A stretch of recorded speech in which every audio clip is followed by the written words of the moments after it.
Welcome to YouTube education channel. আজি তোমালোকক অনুশীলনী 7 14 নম্বৰৰ একটো কৰি দিবলৈ ওলাইছোঁ। তোমালোকে ইয়াৰ আগৰ অংকৰ বাবে ইয়াৰ আগত এটা ভিডিঅ' বনোৱা হৈছিলে, সেই ভিডিঅ'টোৰ অংশবিলাক তোমালোকে চাই ল'বা। ঠিক আছে, এতিয়া 14 নম্বৰ প্ৰশ্নটোত তোমালোকে কিতাপখনত প্ৰশ্নটো চাই ল'বা। প্ৰশ্নটো দিয়া আছিলে যে মৌলিক উৎপাদক বিশ্লেষণৰ সহায়ত তলৰ সংখ্যাবোৰ পূৰ্ণবৰ্গ সংখ্যা হয় নে নহয় পৰীক্ষা কৰা বুলি কৈছে। মানে এইকেইটা পূৰ্ণবৰ্গ সংখ্যা হয় নে নহয়। যদি বৰ্গ সংখ্যা হয় তেন্তে কোন সংখ্যাৰ বৰ্গ সেইটো নিৰ্ণয় কৰিবলৈ কৈছিলে। ঠিক আছে, এতিয়া এই সংখ্যাটো উৎপাদক বিশ্লেষণ আমি কৰিব লাগিব, মৌলিক উৎপাদক বিশ্লেষণ। ঠিক আছে, এতিয়া মৌলিক উৎপাদক বিশ্লেষণ কেনেকৈ কৰিম? আমি এই 576টোক ছুটি নিয়মে হৰণ কৰিম। চোৱা, 576 যিটো সংখ্যা দিয়া থাকে সেই সংখ্যাটোক ছুটি নিয়মে হৰণ কৰিব লাগিব। এতিয়া শেষৰ অংকটো কি আছে? যুগ্ম সংখ্যা আছে, গতিকে আমি 2ৰ পৰা আৰম্ভ কৰিম। ঠিক আছে, 2টো মৌলিক সংখ্যা। 2য়ে 4 5ক হৰণ কৰিলে কিমান যাব? 2 2 4 17 হ'ব, 2 7 16 হ'ব, আকৌ 16 হ'ব, 2 8 16 হ'ব। ঠিক আছে, তাৰপিছত আকৌ 8 আছে না, আকৌ 2 যাব, 2 2 2 4 8, 2 4 8, আকৌ 2 যাব, 2 7 14, 2 2 4, আকৌ কাটিব পাৰিম আমি 2য়ে। আকৌ 2য়ে কৰিলে কিমান হ'ব? 2 3 6 আৰু 2 6 12। ঠিক একেদৰে আকৌ 2য়ে কৰোঁ, 2 1 2 আৰু 2 8 16, আকৌ 2য়ে কৰিলে 2 9 18। এবাৰ 2য়ে নাযাব, তেতিয়া আমাৰ কিহে যাব? 3য়ে যাব। ঠিক আছে, এতিয়া আমি এইকেইটা মৌলিক উৎপাদক পালোঁ। এতিয়া লিখিম এটাকে 576 সমান আমি 2 কেইটা পালোঁ হিচাপ কৰা তোমালোকে। 1 2 3 4 5 6টা পালোঁ। আমি 2টা 2টাকে লিখিম। ঠিক আছে, এই 2টা 2টাকে লিখিম, মানে আমি চব জোৰ বনাব লাগে, তেতিয়াহে সেইটো বৰ্গ হ'ব। হয় নহয়? বৰ্গ মানে 2 নহয় জানো? সেইকাৰণে আমি 2টা 2টা প্ৰথম এই 2টাৰ কাৰণে আমি লিখিলোঁ 2 স্কোৱাৰ, তাৰপিছত এইটোৰ কাৰণে লিখিলোঁ 2 স্কোৱাৰ। 2 স্কোৱাৰ মানে 2 2টা দেই। আকৌ লিখিলোঁ 2 স্কোৱাৰ, তেতিয়াহ'লে হ'লনে? 2টা 4টা 6টা, 2টা 4টা 6টা আৰু 3 কেইটা আছে? 2টা আছে। এতিয়া আমাৰ প্ৰত্যেকটোতে জোৰ আছে নহয়। যেতিয়া জোৰ থাকে তেতিয়াহ'লে এই কি হৈ যায়? পূৰ্ণবৰ্গীয় সংখ্যা হয়। ইয়াত মৌলিক উৎপাদক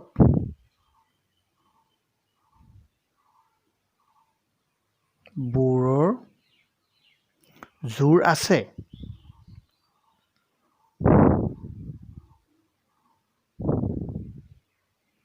গতিকে 576 পূৰ্ণ বৰ্গ। পূৰ্ণ মানে সম্পূৰ্ণ, প্ৰত্যেকটোৱে বৰ্গ হৈ আছে নহয়, সেইকাৰণে পূৰ্ণ বৰ্গ বুলি কৈছে। ঠিক আছে, এতিয়া কাৰ পূৰ্ণ বৰ্গ আমি কেনেকৈ উলিয়াম? চোৱা, এতিয়া 576 ইকুৱেল প্ৰত্যেকটোৰ ওপৰতে 2টো ঘাত হৈ আছে নহয়, সেইকাৰণে আমি অকল প্ৰথমতে এই তলৰকেইটা লিখিম, সূচককেইটা লিখিম দেই। 2 পূৰণ 2 পূৰণ 2 পূৰণ 3, ওপৰত আমি কিমান লিখিম? স্কোৱাৰ লিখি দিম। তেতিয়াহ'লে কিমান হ'ব? 2 2 4, 4 2 8, 8 3 24, ওপৰত স্কোৱাৰ মানে 24 দুটা পূৰণ কৰিলে 576 হ'ব। তেতিয়াহ'লে আমি লিখিব পাৰিম এটাকে 24ৰ বৰ্গ 576। ঠিক আছে, এইটো নিচিনাকৈ তোমালোকে বাকী ইয়াৰ অংককেইটা তোমালোকে সমাধান কৰিবা। 16 নম্বৰ প্ৰশ্নটো চোৱা। 16 নম্বৰ প্ৰশ্নটোত কৈছে যে উপযুক্ত অভেদ ব্যৱহাৰ কৰি বৰ্গ কৰিবলৈ কৈছে। এতিয়া 302 বুলি ক'লে এই 302টো কাৰ ওচৰৰ? 300ৰ ওচৰৰ। তোমালোকৰ ইয়াৰ আগৰ অংকটো আছিলে ধৰা 199। 199টো কাৰ ওচৰৰ হ'ব? 200ৰ ওচৰৰ। সেইকাৰণে আমি 200 - 1 কৰি ল'ব লাগিব সেইটো অংক কৰিবলৈ যাওঁতে। ঠিক আছে, আৰু এইটো অংক আমি কৰিবলৈ হ'লে কি কৰিব লাগিব? 300 + 2। বুজি পাইছা? তোমালোকে ইয়াৰ বাকী অংশবিলাকো এইদৰে কৰিব লাগিব। এতিয়া কৈছে যে আমাৰ 302 বৰ্গটো অভেদ ব্যৱহাৰ কৰি কৰিবলৈ কৈছে, হয় নহয়? এটাকে মই এইটোহে কৈ দিছোঁ তোমালোকক, এইটো মই তোমালোকক বুজাই দিছোঁ যে বাকী অংককেইটাও তোমালোকে কিদৰে অভেদত পেলাব লাগিব। ঠিক আছে, সূত্ৰটোত। এতিয়া 300 + 2 নহয় জানো? সেইকাৰণে 302ৰ বৰ্গক অভেদ মতে বা অভেদত ব্যৱহাৰ কৰি পাওঁ।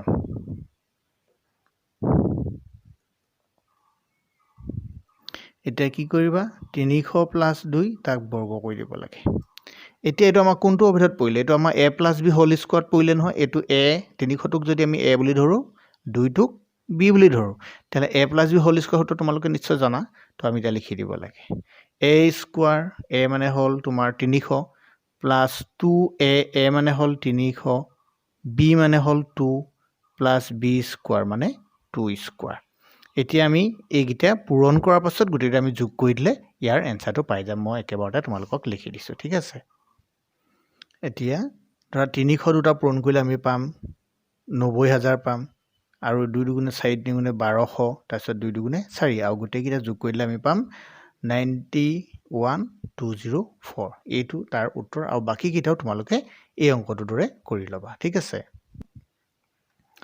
এতিয়া 17 নম্বৰ প্ৰশ্নটো চোৱা আমাক কিতাপখনত দিয়ে দিছে যে 25ৰ বৰ্গটো আমি কেনেদৰে লিখিব লাগে এটা একে নিয়মত আমি লিখিব লাগে এই তলত দিয়া গিটাৰ মই তোমালোকক 75 টো কৈ দিছো ঠিক আছে 75 ৰ যেটো বৰ্গ আমি জানো 75 যদি বৰ্গ মানে কি 75 দুটা পূৰণ কৰিব আছে 75 দুটা পূৰণ কৰিলে তোমালোকে পাবা 5625 ঠিক আছে এতিয়া 5625 মানে কি হৈছে বা চোৱাচোন তোমালোকে 5600 প্লাস 25 হৈ আছে তোমালোকে যোগ কৰি চাবা যে 5600 লগত 25 যোগ কৰিলে 5625 হয় নে নহয় ঠিক আছে তেতিয়া মানে কি হল চোৱা ইতেতে মই 56 লিখিলো এই 25 টো ইয়াত মই সেপাৰেট কে লিখি দিলো বেলেগকে তেতিয়া এই দুটা ঠাইত কি হ'ব লাগিব কাৰণ শূন্য দুটা থাকিব লাগিব সেইকাৰণে শূন্য দুটা দি দিছো ঠিক আছে এতিয়া আমি কি কৰিলো 56 ৰ লগত আমি 100 এটা পূৰণ কৰি দিলো তেতিয়াও হে 5600 এ হ'ব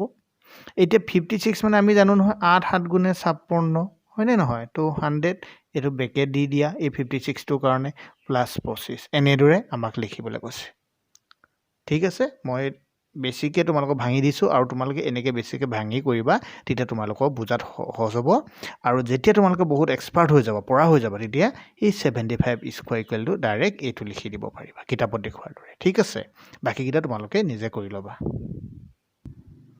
এতিয়া তোমালোকক কৈছে যে 18 নম্বৰ প্ৰশ্নটো স্তম্ভ পদ্ধতিৰে বৰ্গ উলিয়াব লাগে এটা স্তম্ভ পদ্ধতিৰে বৰ্গ উলিয়াবলৈ হলে কেনেকৈ কৰিব লাগিব এই বিষয়ে তোমালোকৰ কিতাপৰ উদাহৰণটো অংকটো আছে চাব পাৰা ইয়াত মই তথাপিও তোমালোকক দেখুৱাই দিছো ঠিক আছে এতিয়া তোমালোকে প্ৰথমে লিখিব লাগিব যে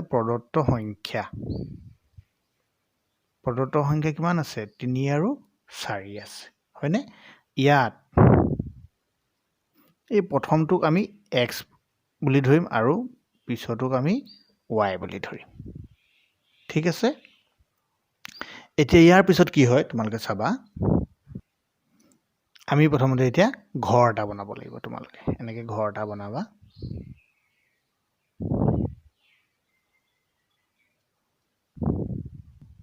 এনেকৈ ঘৰটো বনাই তোমালোকে লিখি ল'ব লাগিব x স্কয়াৰ 2xy আৰু ইয়াত y স্কয়াৰ এটো 1 নম্বৰ কলম মানে স্তম্ভ এটো 2 নম্বৰ স্তম্ভ এটো 3 নম্বৰ স্তম্ভ বুলি কৈছে থিয় যে হেকানে স্তম্ভ ঠিক আছে এতিয়া x স্কয়াৰ মানে x মানে কিমান আছিল আমাৰ 3 আছিল নহয় তে 3 স্কয়াৰ মানে কিমান 9 আহিলে y স্কয়াৰ 4 আছিল মানে ইয়াত কিমান আহিলে 16 আহিলে এতিয়া 2x y এগিতে পুটিৰে পূৰণ হৈ আছে 2 লগত x মানে কিমান 3 আৰু y মানে কিমান 4 হেকানে 2 3 গুণে 6 6 4 গুণে কিমান হ'ব ইয়াত 24 তোমালোকে প্ৰথমতে এই পূৰণটো হেড কৰি লবা তাৰ পিছতে তোমালোকে কি কৰিবা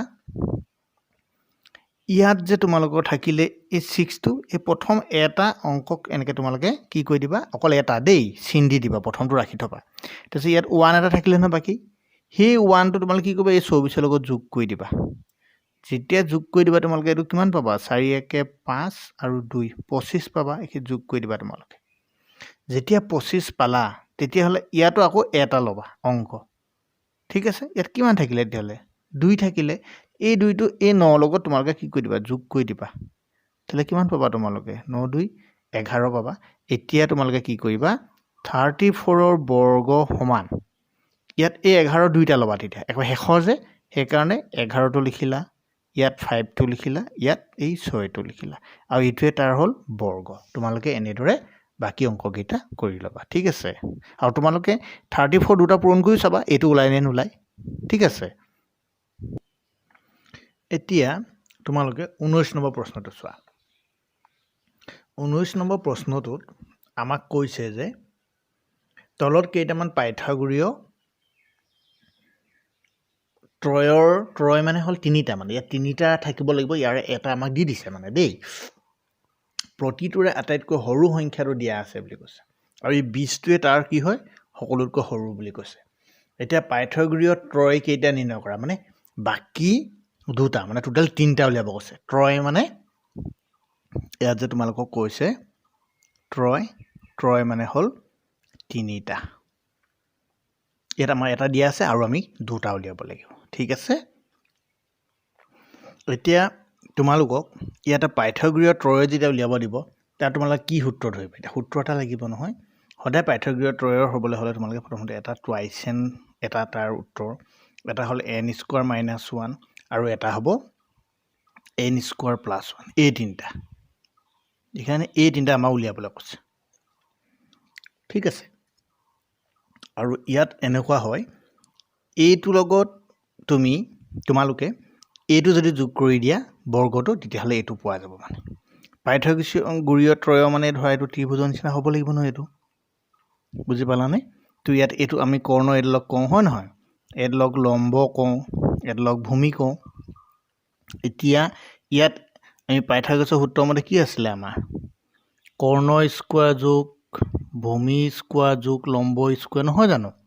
এতিয়া এই ফৰ্মুলাটো ইয়াত হ'ব, মানে ইয়াত কৰ্ণ মানে ইয়াত কোনডাল হ'ব? এইডাল n² + 1 হোল স্কোৱাৰ, এইডাল মানে হ'ল এইটো, ঠিক আছে, ইকুৱেল।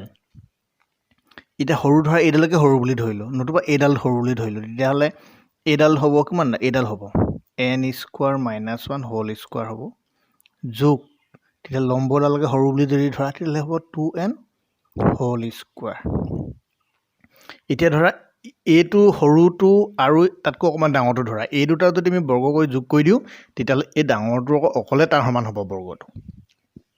এতিয়া আমাৰ ধৰা এইটো মানে 20টো আমাক দিয়া আছে, আৰু এইটোত মই যিটো মেথডত অংকটো কৰিম, তোমালোকে এই 19 নম্বৰ বাকী গোটেইকেইটা অংক মই কৰা ধৰণে কৰি ল'বা। এইডোখৰ পাইছিলে এইটো এটা সূত্ৰ বুলি তোমালোকে মনত ৰাখি থবা, ঠিক আছে। তেতিয়া মই 20ৰ পৰা অংকটো কৈ দিয়া, মই তোমালোকক 1905 নম্বৰটো কৈ দিছোঁ, ঠিক আছে। এতিয়া আমি লৈছোঁ 5 নম্বৰটো, তাত 20টো আমাক দিয়া আছে, সেইটোৱে সৰু, আমি বাকী তিনিটা উলিয়াব লাগিব, হয় নহয়? সেইকাৰণে আমি লিখি ল'ম। এতিয়া দিয়া আছে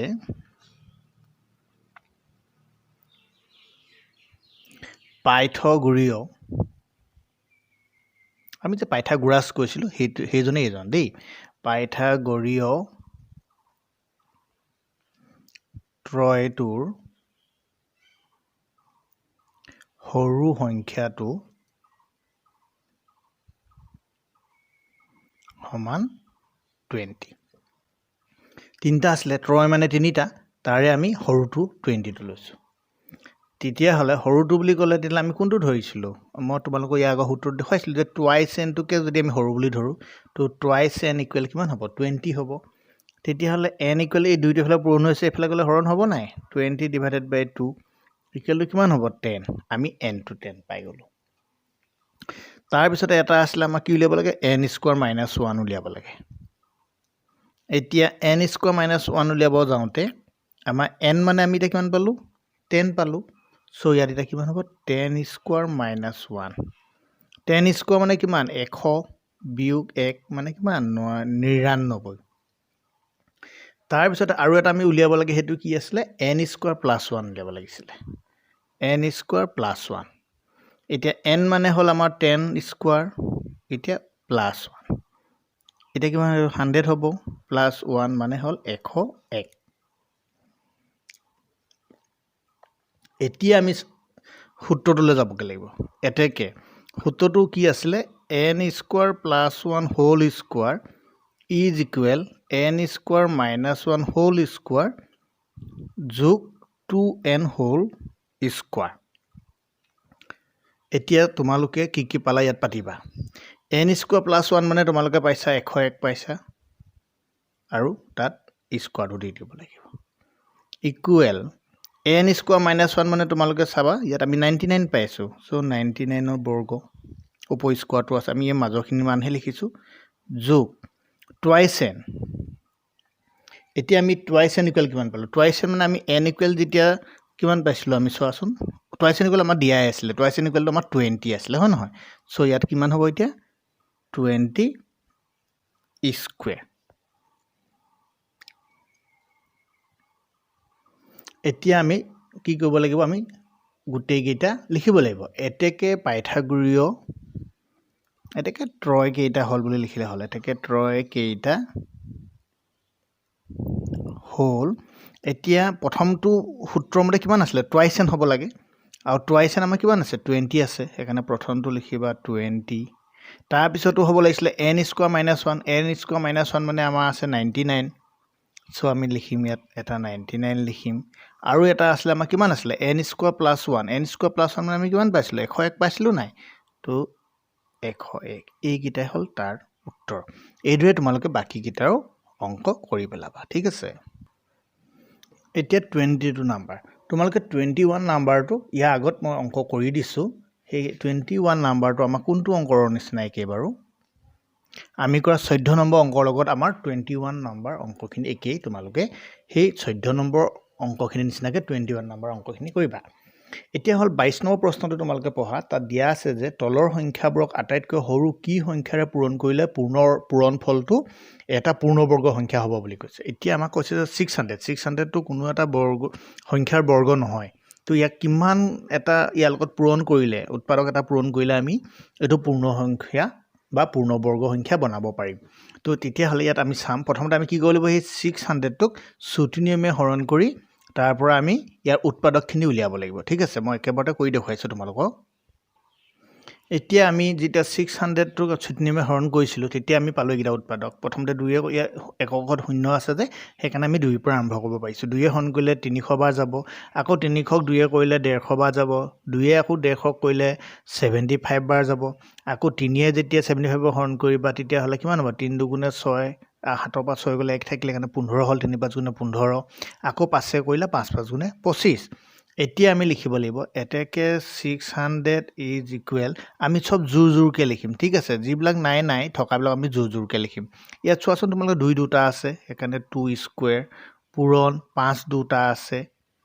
কিন্তু এটা 2 আৰু এটা 3 ইহেতি জোৰ বন্ধা নাই আমি এই জোৰটো বনাব লাগিব এটা এইটোৱে আমাক খুদিছে এটা জোৰ বনাবলৈ কি কৰিব লাগিব আমি এইফালে 2 এটা পূৰণ কৰিব লাগিব এইফালে 2 এটা পূৰণ কৰিব লাগিব এইফালে 3 এটা পূৰণ কৰিব লাগিব এইফালে 3 এটা পূৰণ কৰিব লাগিব তেতিয়া হেতি জোৰ হ'ব হয় নে নহয় তো ইমপ্লাই 600 পূৰণ ইবিলাক ইয়াত সব এই 2 আছে মানে জোৰ বান্ধি আছে ইয়াত নাই এটা 2 এটা আসলে এটা আৰু এটা 2 লাগিব ন এইফালে 2 এটা দিলা তেতিয়ালে কি হ'ব 2 স্কয়াৰ ইনটু 5 স্কয়াৰ পূৰণ এই 2 এটা ইয়াত আসলে নহয় আৰু এটা 2 এফালে দিয়া মানে এফালে আৰু এটা 2 দি দিলো দেখিছানে এফালে 2 এটা দিয়া কাৰণে এফালে 2 এটা পূৰণ কৰিছো ঠিক আছে ঠিক একেদৰে এটো 3 আছিলে কিন্তু আৰু এটা 3 মই ইয়াত দুটা বনাবৰ কাৰণে এটা 3 পূৰণ কৰিলে আৰু এটা 3 এফালে দি দিব লাগিব নিশ্চয় বুজি পালা তোমালোকে এতিয়া চোৱা এইফালে সংখ্যাটো হ'ব এটো 3 দুগুণে 6 হ'ব 6 6 লগত পূৰণ কৰিলে কিমান হ'ব 3700 হ'ব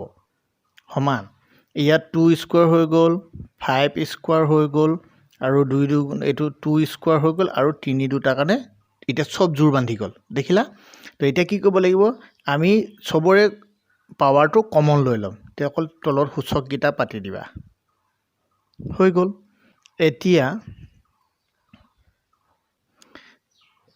2 5 গুণে 10 আৰু 2 3 গুণে 6 6 দুগুণে কিমান হ'ব 60 হ'ব আৰু 60 ৰ বৰ্গ কিমান হ'ব 3600 আমি কিমান পূৰণ কৰিলো ইয়াত এফালে 2 এটা 3 এফালে এইফালে পূৰণ কৰাটো চালে হল এই 2টোৱে আৰু এই 3টোৱে পূৰণ কৰিলো তেলে আমি 6 পূৰণ কৰিলো ঠিক আছে আমি হেতু লিখিলে হৈ যাব এফালে চাব নালাগে তোমালোকে বাওঁফালে কিমান 600 লগত পূৰণ কৰিলা হেইগিটা পূৰণ কৰিলে হল 2টো আৰু 3টো পূৰণ কৰিছিলো সৰু সংখ্যাটো 2 আৰু 3 পূৰণ কৰিলে কিমান পাম আমি 6 পাম এতেকে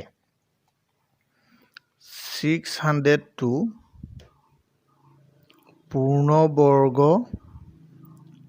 হবলৈ 6 এটা পূৰণ কৰিবলগীয়া হল 6 সংখ্যাটো পূৰণ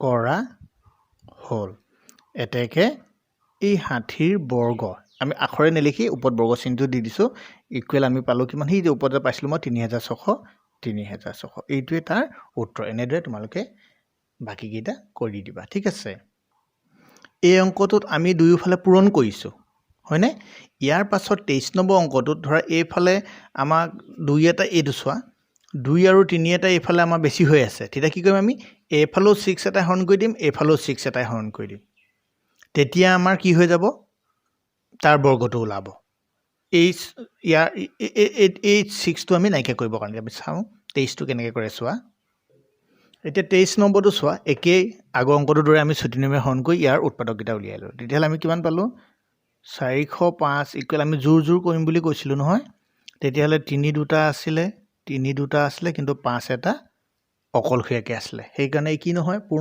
পূৰ্ণবৰ্গ সংখ্যা নহয় এতিয়া কি হৰণ কৰিবলৈ কৈছে তেতিয়াহ'লে এই 5টোহে বেছিকৈ আছে দুইফালে যদি আমি ইহঁতক এতিয়া কি কৰিম এই 5টো হৰণ কৰি দিওঁ ধৰা মানে 5 এটা আছে কাৰণে দুইফালে 5 এটাই হৰণ কৰি দিবা তেতিয়াহ'লে এইফালেও আমি 5 এটাই হৰণ কৰি দিম 3 স্কোৱাৰ ইনটু 3 স্কোৱাৰ ইনটু 5 এটা সংখ্যা বেছি আছিলে নহয় ই অকলশৰীয়াকৈ যিটো সংখ্যা থাকে সেই সংখ্যাটোৱে দুইফালে আমি হৰণ কৰি দিব লাগে এতিয়া এই 5টো কেঞ্চেল হৈ গ'ল তাহলে এইফালে 5 নাইকিয়া হৈ গ'ল এই 5টোৱে 405ক হৰণ কৰি দিবা কিমান পাবা তোমালোকে এইটো এতিয়া আমি পাতি ল'ম সাইডত 405ক যদি আমি 5এ হৰণ কৰোঁ তাহলে কেইবা যাব 8 5 গুণে 40 হৈ গ'ল আৰু 5 1 গুণে 5 হৈ গ'ল হয়নে তো তেতিয়াহ'লে আমি পালোঁ এইফালে আমি 81 পালোঁ আৰু এইফালে দুটা যেহেতু আছিলে 3 পূৰণ 3 আৰু ইহঁতৰ ঘাতটো আমি ওপৰত বৰ্গ কৰি লিখি দিলোঁ তেতিয়াহ'লে আমাৰ কিমান হৈ থাকিলে বাৰু এইটো 3 9 হয় জানো 9 স্কোৱাৰ ইকুৱেল 81 তেতিয়াহ'লে এইটো কাৰ বৰ্গ হ'ল 9ৰ বৰ্গ হ'ল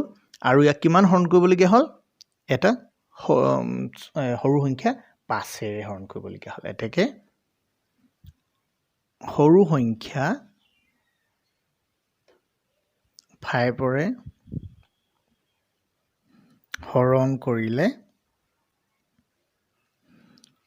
এটা পূৰ্ণবৰ্গ সংখ্যা পোৱা যায় বুলি আমি এটা লিখি দিব লাগিব এটা পূৰ্ণবৰ্গ সংখ্যা 81 পোৱা যায় আৰু 81টো কাৰ বৰ্গ 9 স্কোৱাৰ ইকুৱেল 81 মানে 9ৰ বৰ্গ ঠিক আছে এতিয়া আৰু এটা তোমালোকে নতুন অনুশীলনী আৰম্ভ কৰি দিছোঁ ইয়াতে অনুশীলনী 7b 1 নম্বৰ অংকৰ মই এটা অংক কৰি দিম আৰু বাকি গোটেই অংককেইটা তোমালোকে এই একেটা পদ্ধতিৰে কৰিবা ঠিক আছে ইয়াত সুধিছে যে আমাক তলৰ সংখ্যাবোৰৰ বৰ্গ উলিয়াব কৈছে এতিয়া 1 নম্বৰটোকে মই কৈ দিছোঁ ধৰা -17 তোমালোকক দিয়া আছে এতিয়া -17ৰ বৰ্গ -17ৰ বৰ্গ মানে কিমান হ'ব -17 ওপৰত এনেকৈ হোল স্কোৱাৰ ব্ৰেকেট এটা দি দিবা যেতিয়া ইয়াত এই যুগ্ম সংখ্যা 2 থাকে তাহলে এই মাইনাসটো কি হ'ব দুটা মাইনাস পূৰণ কৰিলে আমি জানো প্লাস সো 17 স্কোৱাৰ হল নাই তো এতিয়া 17 পূৰণ 17 কিমান হ'ব 17 দুটা পূৰণ কৰি দিলে আমাৰ 289 পাম এইটোৱে তাৰ বৰ্গ তেনেদৰে তোমালোকে 1 নম্বৰ বাকি অংককেইটা কৰিবা ঠিক একেদৰে তোমালোকে ইয়াত থকা 2 নম্বৰটো চোৱা ইয়াত ভগ্নাংশ দিয়া আছে কথাটো একেটাই ইয়াত সুধিছে যে সংখ্যাবোৰ বৰ্গ কৰা বুলি কৈছে মই তোমালোকক 1 নম্বৰটোকে কৈ দিছোঁ -7/8ৰ বৰ্গ সমান কিমান হ'ব -7/8 এইটো নিচিনাকে আগৰটো নিচিনাকে আমি কি কৰি দিব লাগিব বৰ্গ কৰি দিব লাগিব কিন্তু ইয়াত যেহেতু ভগ্নাংশত আছে এখন আমি হোল ব্ৰেকেট এটা হোল ব্ৰেকেট মানে ইয়াকো ব্ৰেকেট কৈছে ইয়াকো ব্ৰেকেট কৈছে -7 হোল স্কোৱাৰ হৈছে আৰু 8 হোল স্কোৱাৰ হৈছে বুজি পাইছা এতিয়া 8 মানে 8 দুটা মানে কিমান 64 8 গুণে আৰু এই মাইনাসটো যেহেতু ইয়াত যুগ্ম সংখ্যা 2 আছে সো এখানে মাইনাসটো প্লাস হৈ গ'ল তেলে আমাৰ কিমান থাকিলে ইয়াত 7 স্কোৱাৰ থাকিলে তেতিয়ালে ইয়াৰ মানটো কিমান হ'ব 7 7 গুণে 49 আৰু এইটো 64 এইটোৱে তাৰ উত্তৰ এইদৰে তোমালোকে 2 নম্বৰ বাকি অংককেইটা কৰি পেলাবা ঠিক আছে এইদৰে আগলৈ তোমালোকে আৰু নতুন অনুশীলনী অংকবিলাকৰ উত্তৰ পাই থাকিবৰ বাবে চেনেলটো সাবস্ক্ৰাইব কৰি দিবা আৰু যদি তোমালোকৰ অংকবিলাক বুজি পাইছা কৰি ভাল লাগিছে তেতিয়াহ'লে তোমালোকৰ বন্ধুবৰ্গলৈও এই চেনেলটো শ্বেয়াৰ কৰি দিবা